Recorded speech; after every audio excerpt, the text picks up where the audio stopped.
What is more badass than a motorcycle with a Thomas the Train right next to it?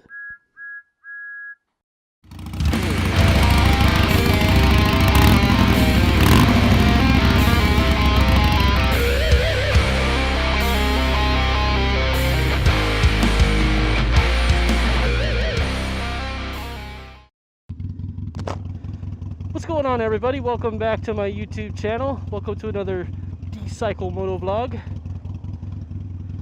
Another chilly day here in Illinois, but 52 degrees, not too bad. Me and the wife didn't feel like cooking dinner tonight, so I'm taking a trip to Jimmy John's for dinner tonight. So how are you all doing today?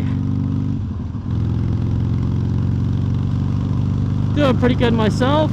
Just glad to be out on the bike again.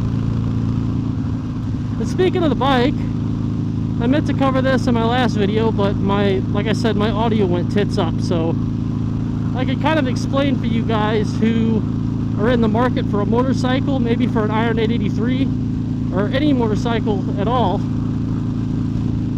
But I'll tell you the story on how I bought this bike. Alright, so a while back, about 2 years ago, I was in the market for a bike. I was thinking, hey, yeah, I want to do this. Like I said in my first video, I never rode motorbikes growing up as a kid. I rode a scooter maybe once or twice, but I don't think that really counts. It's a totally different world. But anyway, I started doing my research. I was looking at lots of different models of bikes, makes of bikes, years, you know, whatever. Because I knew I was going to buy used. Just like buying a teenager for the first car, you always get them something used. And if it's your first time riding a motorcycle, there's really no sense of buying something new. Just, you know, just in case, you know, something happens, you have to lay the bike down because you're new and you're learning or whatever. But anywho, back to the story. A little over a year ago, I was skimming through Cycle Trader, I was skimming through Craigslist, even on like MySpace, or not MySpace, that shit isn't even around anymore. Facebook Marketplace, that's it. And you know, I was looking every day, multiple times a day, just to see what would pop up. And you know, I watched videos on the Iron 883, and I was almost convinced I wanted it. But I mean, I was kind of going towards getting a Vulcan because they were reasonably priced and they're pretty good looking bikes. But what I did was, I got on to Craigslist one day, and I saw this guy had this 2014 Harley Iron 883 for sale with very, very low miles, lots of extras. So I messaged the guy right away because I think it just went up, like he just posted the bike for sale, like minutes before I checked out what was on Craigslist that day. And I messaged the guy immediately because this seemed like a too good to be true story. A 2014, low miles, all these extras on it, and I'm like, okay, there's got to be a catch. Was the bike dropped? Was the bike, you know, what's the deal with it? So I got to talking with the guy, and he pretty much told me, he's like, man, he's like, I got 3 bikes, I got to get rid of them all. I'm getting married in a couple of months, I got a baby on the way. So he's like, I got to get rid of all the bikes. So I was like, oh, okay, well, I understand your situation. And the price he wanted for the bike was very, very reasonable. I mean, I mean, under $6 grand for this bike with only like 1,800 miles on it. I mean, that's insane. Because brand new, I think they go for maybe close to 10. You know, $8,000, $9,000, $10,000. I'm not really sure what they went for in 2014. But man, I said, I'll tell you what. I said, I'll have no problem paying you the price you're asking for the bike. I said, under one condition. I said, you meet me at a dealership nearby and we get an inspection done on it. I said, if everything checks out, I'll go ahead and buy the bike from you. And he said, well, he said, that actually works out really well. He says, I've got really good ties to the Harley-Davidson down in St. Charles. That's in St. Charles, Missouri, for people that don't know where I'm from. I'm from Illinois. But anywho, he said, yeah, he said, no problem, just meet me down there, I'll have the guys hook you up and we'll get an inspection done. And I said, yeah, sure. He said, it checks out, I'll go ahead and buy it for your asking price. So I made arrangements. I got a truck borrowed from somebody. I went to U-Haul, got a trailer all set up. Went down during the week, took a day off. Went down there, met the guy. And he already had the inspection done by the time I got there. I think I said I was going to meet him down there at 10 o'clock or somewhere around the time that the dealership opened. And yeah, it went really well. Really nice guy, which I know Craigslist can be kind of iffy for some people, but I think it worked out really well. The guy still had a lien on the bike with the dealership. So what I liked about this deal was not only was it a great deal, I actually got to help out the dealership in some way. Because I know how Harley's been doing kind of rough as of late. And, you know, by buying this bike from him, I helped him out, and taking the lien from Harley-Davidson, paying it off, because I went and got a personal loan. I actually gave Harley their money. So it worked out for everybody. So I was glad to support a guy who was a straight shooter, for one, 2 had a kid on the way, and 3 was getting married. And the guy said he really didn't want to part with the bikes, but with this situation he just had to. So it worked out really well. So all things considered, I couldn't have asked for a better first bike. I know eventually I may upgrade from this bike, but I'm still having fun with it. I'm still doing, you know, I'm still customizing it, having a good time with it. My wife, she's been on the back a couple of times, so we may do some more riding this summer on it, and then maybe in a year or 2, I get it paid off. Who knows? Maybe I'll upgrade. I am kind of eyeballing some of the soft tails, and I really like the new Sport Glide. So with that, let me know how you guys bought your first bike. I'd like to hear your stories on how you bought. Was it a good deal? Did it go sour? What kind of bike did you buy? Did you buy a sport bike? Did you buy a cruiser? Did you buy a Harley, a Honda, whatever? Let me know down in the comments below what you think. So I'm going to leave you with some music again. This song of the vlog is from the band Gone by Sunrise from September Riot Records, old buddies of mine. If you like the music, make sure you click down in the description below. There's links for you guys to download the music. It's really good to support local bands in the area. And to hear new music too. So again, this is Gone by Sunrise. The song is Do You Taste? How fitting, since we're going to Jimmy John's, right? Am I right? We should be out of here by sunrise.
Whoa.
Alright everybody, so we got our Jimmy Johns, and we're going to head back to the homestead and partake in the deliciousness.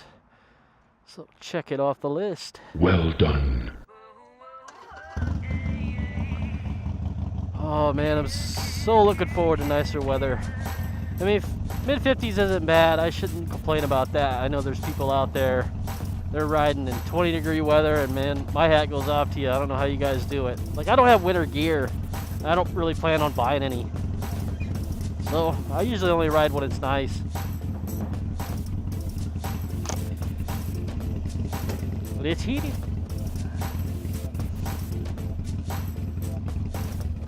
I was gonna get gas, but might be riding my bike back from lunch tomorrow. So I'll get gas then. Or maybe I will go ahead and fill up while I'm out and about.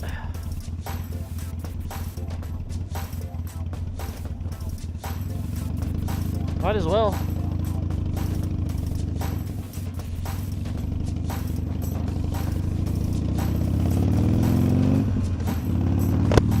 I gotta drive in the sun on the way back.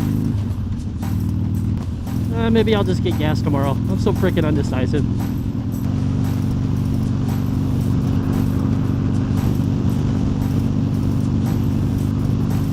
Alright, so since I'm headed back, I just wanted to take this minute or two. Oh, that could have sucked for that car. What the hell were you thinking? Of course it's a Prius. Alright, well, as I was saying before, I almost witnessed a freak accident. I want to take this time to recognize a few motovloggers who really helped welcome me to the community. And first I want to thank Great Egret. That guy recognized my channel first. He was one of the first people to do so, and he even plugged me on his channel, and it really helped jumpstart what I had going. So Great Egret, you can check him out up here. The guy's got some really good content. He's a no BS, he's a straight shooter, and he's one of the guys that's been riding all year round, man. So hats off to you, Great Egret. Thank you very much. Another motovlogger I want to recognize is Fatboy740. Now this guy is a British gentleman who lives in Illinois. I don't know how that happened.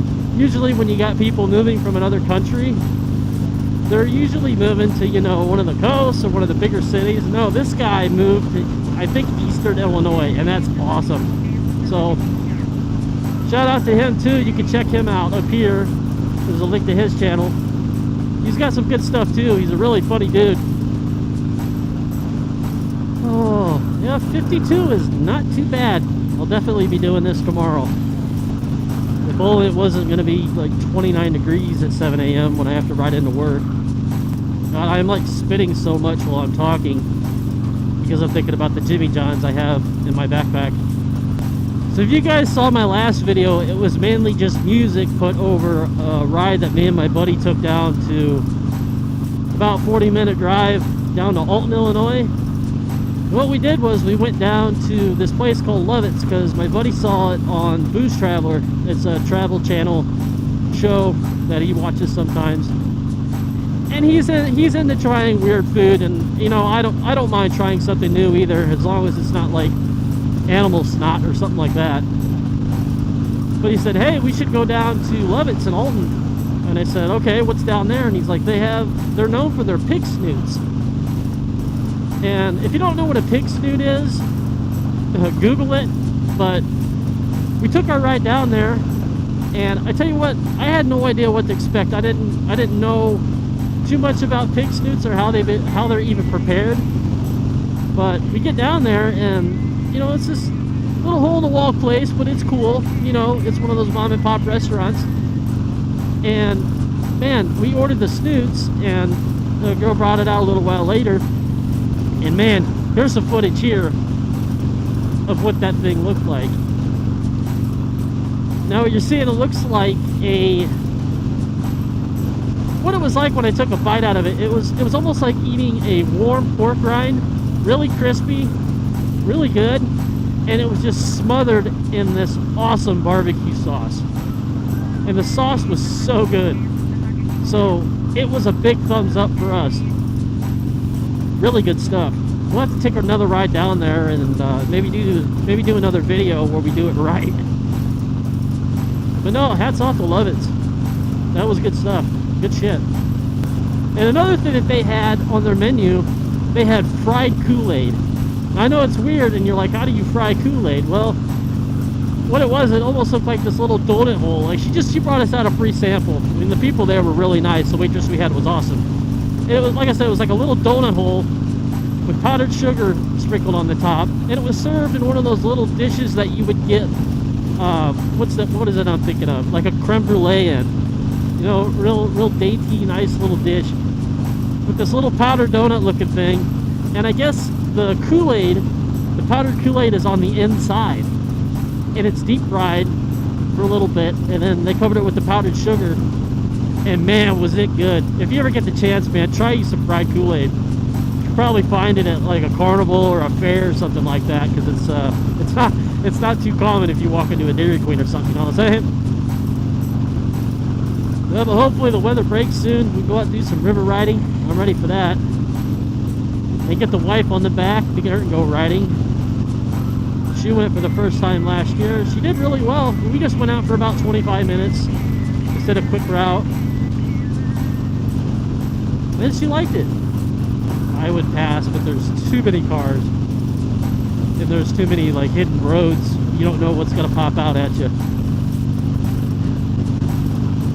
Kind of surprised I don't see any other bikes on the road, but majority of the people around here, they don't start riding till, you know, spring really sets in thick. So not too much on the road right now, but the bike scene around here usually gets pretty good in the summer. Now another thing I want to share with you guys that I'm going to be doing on the channel is Ted's Harley-Davidson down in Alton, Illinois.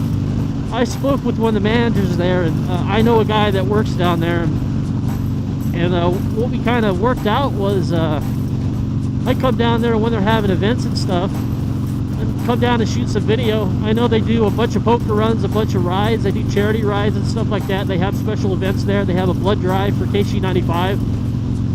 So maybe we'll go down there and shoot some good video, check out some bikes, maybe do some test rides on some of the newer bikes. Ted's Harley-Davidson, that is one good dealership. I've been to dealerships in Florida, Missouri, Illinois, and I tell you, Ted's is the best dealership I've ever been to as far as a Harley-Davidson. Those guys really take care of you there. So hats off to them. Now, nothing wrong with the other dealerships, but when you walk into Ted's and I mean, the whole staff is friendly. You don't get bombarded by salesmen, you know, trying to push a bike onto you or saying, hey, take this for a test ride, or hey, you need to bring home a new bike. You never have that pressure there. And you always feel welcome when you walk in the doors. Alright guys, that's all I've got for you today. Thanks for checking out the video. Please give this video a thumbs up. Please hit that subscribe button. Check out future videos coming very, very soon. And check out my other videos. Here's some links coming up here soon. You can check those out. I appreciate your time. And stay safe, guys.